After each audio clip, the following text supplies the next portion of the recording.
Bonjour à tous, bienvenue dans votre chaîne Néotique TV. Aujourd'hui, nous allons parler de la décolonisation de l'esprit. C'est quoi alors la décolonisation de l'esprit? La première question que nous allons nous poser, c'est pourquoi décoloniser l'esprit est une urgence historique. Vous savez, on a fait croire à l'Afrique que la décolonisation est terminée.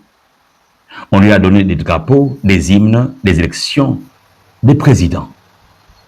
Mais on a soigneusement conservé l'essentiel, le contrôle de la pensée.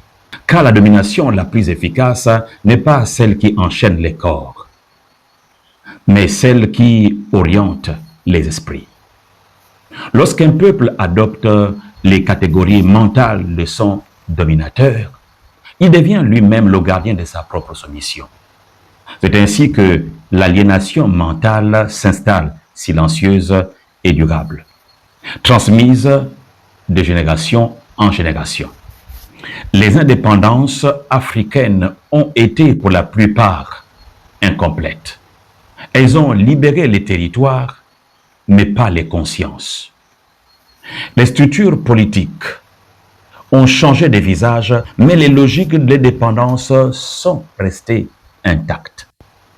L'économie continue de servir les intérêts extérieurs.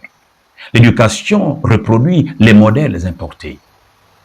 Et la réussite se mesure encore à la proximité de l'Occident.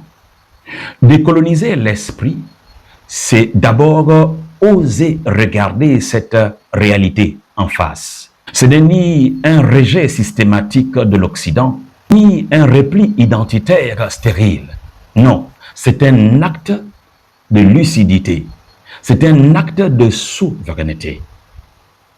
Un peuple a le droit, et j'ose le dire, le devoir de penser par lui-même à partir de son histoire, de sa culture et de ses besoins réels. L'aliénation mentale se manifeste lorsque l'Africain doute de sa capacité à créer, à gouverner, à organiser le monde selon ses propres références. Ce livre part d'une conviction simple mais radicale. Tant que l'esprit reste colonisé, aucun développement n'est possible. La pauvreté n'est pas seulement matérielle, elle est aussi intellectuelle, symbolique et spirituelle.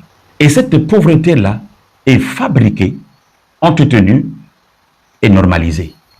Donc, décoloniser l'esprit, c'est rompre avec les récits qui enferment l'Afrique dans l'éternel retard, dans l'assistanat, dans l'imitation. C'est refuser d'être un simple terrain d'expérimentation de modèles étrangers. C'est affirmer clairement que l'Afrique n'est pas un problème à résoudre, mais une civilisation à écouter, à comprendre et à reconstruire.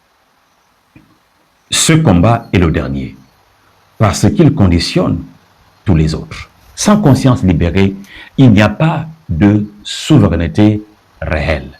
Sans mémoire assumée, il n'y a pas de projet collectif solide. Sans pensée autonome, il n'y a pas d'avenir maîtrisé. Cet ouvrage s'adresse à celles et à ceux qui refusent l'héritage de la résignation, à ceux qui comprennent que la renaissance africaine commence dans l'esprit, avant de se traduire dans les institutions, dans l'économie et dans la culture. Décoloniser l'esprit n'est pas un slogan, c'est un processus exigeant, c'est un combat intérieur et collectif. Et c'est maintenant que ce combat doit être mené. Je ne suis pas un politicien, je suis Boussou Abou Campbell, votre frère. La décolonisation de l'Afrique, la décolonisation de l'esprit, c'est maintenant. Et je vous invite donc à vous procurer ce livre qui nous amènera à comprendre la nécessité de la décolonisation et dedans se trouvent des clés spécifiques pour notre souveraineté ensemble. Que Tatsambo Pongo vous bénisse. nous bénisse tous. À bientôt.